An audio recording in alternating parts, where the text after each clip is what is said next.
Hello, everyone, and welcome to Six Figure Souls Doing Good and Making Money. This is a special season 5 where we are highlighting our co-authors of our collaborative book, The Ultimate Guide to Creating Your Soul-Aligned Business, 25 Practical Strategies from the Experts.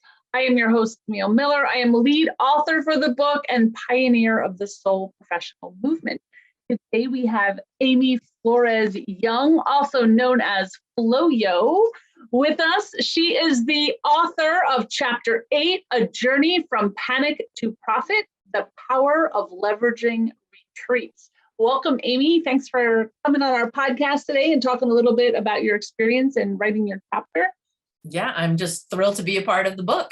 Yeah, I'm excited. So your chapter was excellent. I know you, so it's easier for me, but I want to talk a little bit about your experience. This was your first time being an author. Yes. And writing your story, which I thought was excellent, by the way. And just to give a little highlight, Amy's story is really about going from like career high to super low. You talked about your depression and what that was. But what I loved that you wrote is the process was messy. And you talk about what that's like for you, but I thought that was so important to highlight that it's not linear for anyone. I don't care who you are or what you do. When you become that entrepreneur, and most of the people in the soul professional movement or that are looking to become entrepreneurs are coming out of something corporate, coming out of a life that didn't make their heart sing, or in your case, it did. You loved your job. Yeah. Right. Actually, I was a not-for-profit executive as well. Yeah. And I loved my job, but that just kind of positioned me better for what I do today. So exactly. Your story kind of had that same ideas for me, but tell us what it was like to tell your story. I don't know if it's the first time you've told your story. Yeah, it was like for you. It was the first time I had to tell my story in this way. I'm a keynote speaker, talker, definitely a live in-person type personality, yep. And never wanted anything to do with writing.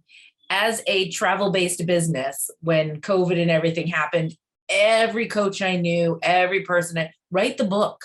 And I'm like, I'm not writing a book. Like, no, part of what I did early on in my career was development and grant writing, which is a lot of BS writing, if you will, filling pages for the sake of hitting a word count, which I was really good at, but I, again, hated it. I hated that part. I am a black and white, 2 words or less, like yes, no answer. Like, so writing and being fluffy and visions and it just wasn't what I felt I could do, or that it would showcase what, who I am and what I do. So this was the first time I really stepped into that. It was a huge comfort zone thing for me. But the reason I did it was because, like I said, so many people wanted me to write the book on group travel, retreat travel, the how-tos, the whys, all of that. And there are books out there that are fabulous that already do that.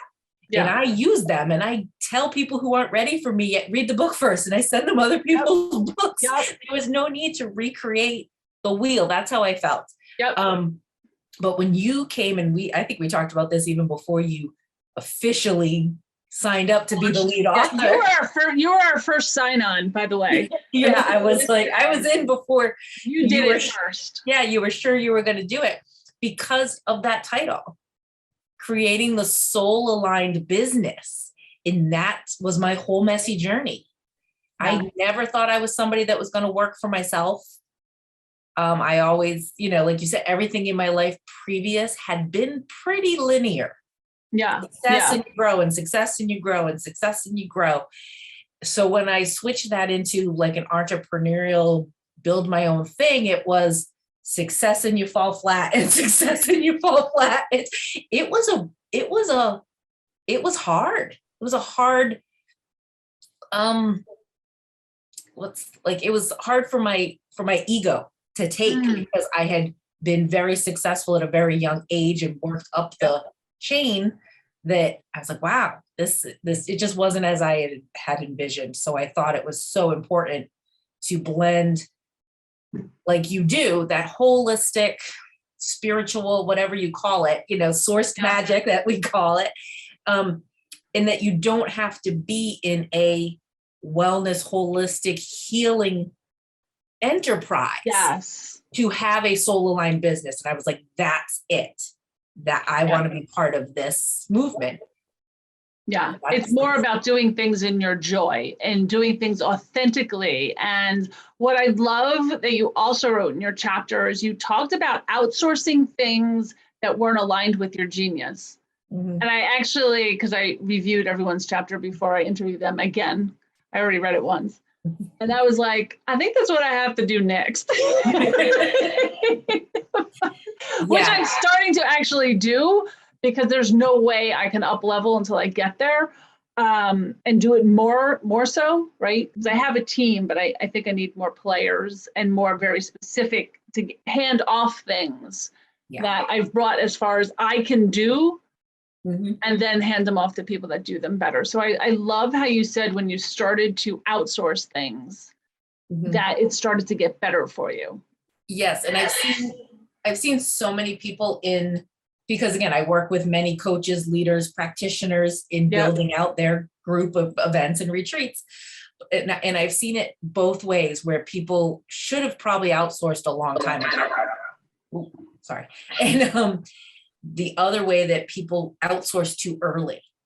Yeah. And it's a balance of, I did that well, too. Obviously you need to have a little bit of income so you can outsource appropriately, but you also have to truly be clear on your gaps to outsource to the right places. And that's what I've seen. When I first started, I had a high turnover in VAs and assistants and stuff. Like, I need an assistant. I need somebody to do this, somebody to do this.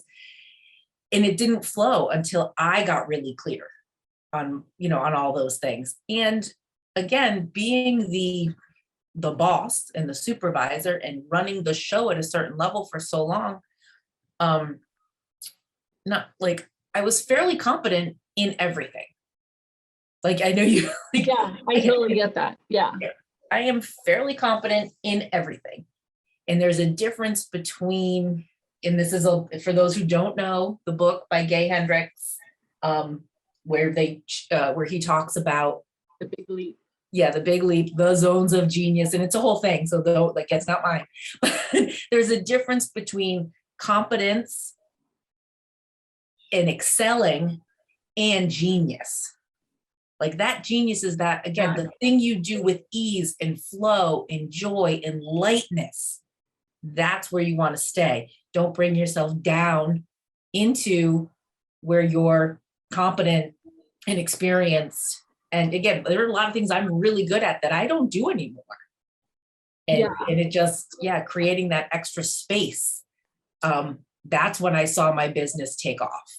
Yeah. I think in some ways, it doesn't feel good, or you procrastinate around it. Like, I was like, I can't stand writing blogs, right? I hate it, right? And when my VA calls and just like, we're out of blogs again, I'm like, right? So now I have a service that starts them all for me.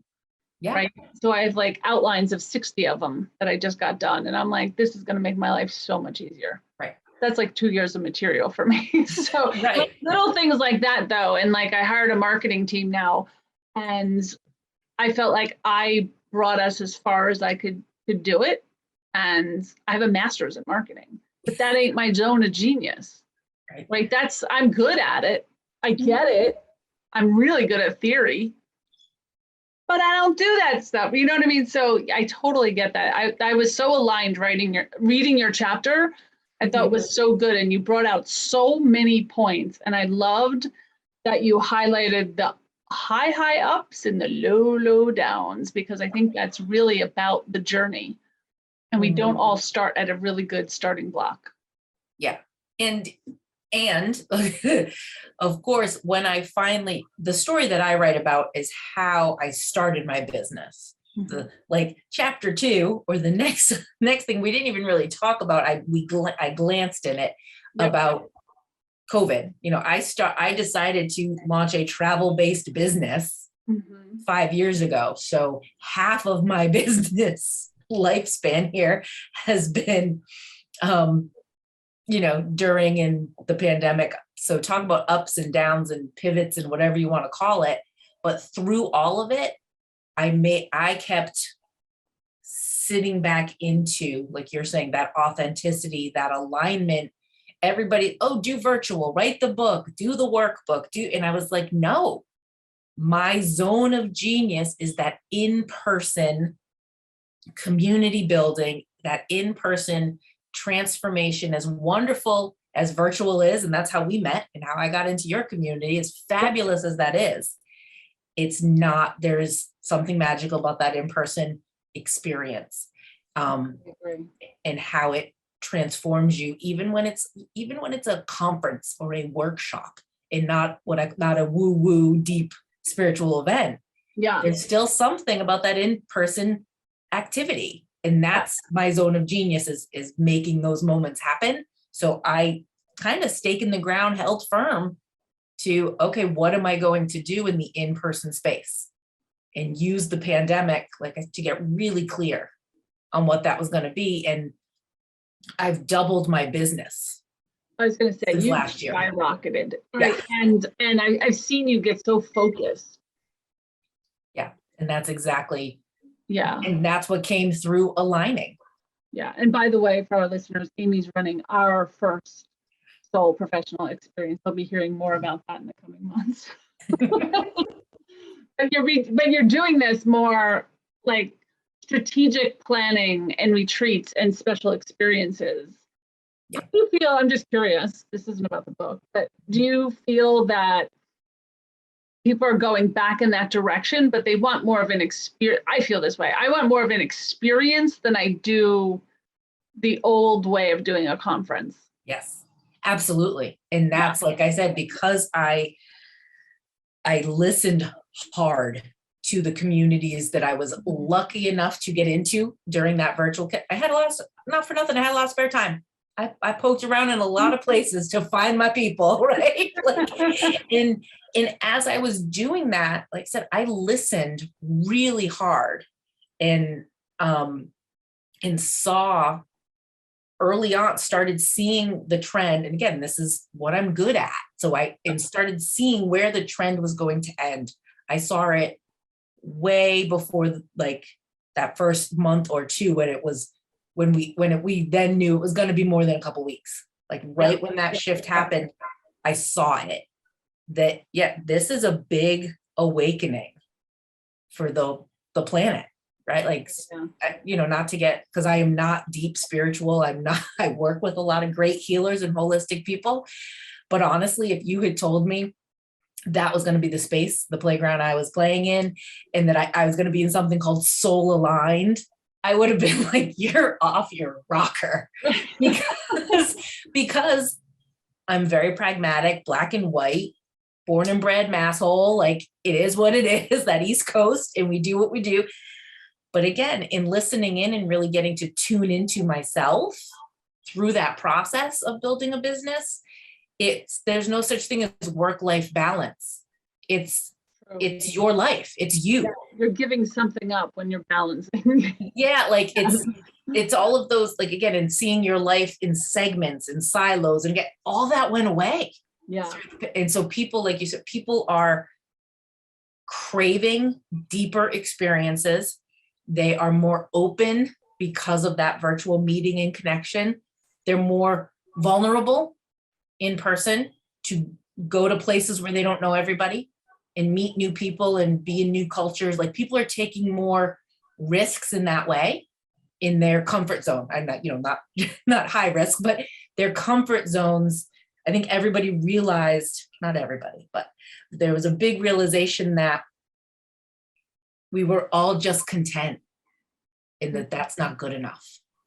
That's when things were bad, but having the pandemic, we realized wasn't great either. Yeah. And I think what became so important to us in those personal relationships went higher up on our priority list, right? Because things that we didn't let go and the people that are still in our lives afterwards are what prevailed. Mm-hmm. We Right. realized that the relationship was so much more important than the transaction. Yeah. And just staying in that facade of who you were supposed to be. Right. It just shook up. It Yeah. shook up all of those, whatever we want to call them, conditionings, environment, belief systems, paradigms. It just shook all that up. And for everybody, it was a little different. But even my husband, who is legit scientist, like talk about like black and white, no in between, no emotional conversation, just is what it is. Let's go. Even seeing people like him shift. And again, not into these big, let's have a meet, he's not meditating and listening, but just seeing him again, reprioritize and look at things differently. It's happening to everybody at whatever level they're at. Yeah. So now, like, that's what I'm saying. Like, that's why I think everything just took off. People are planning. I kind of said, like, don't wait because you're going to miss the boat.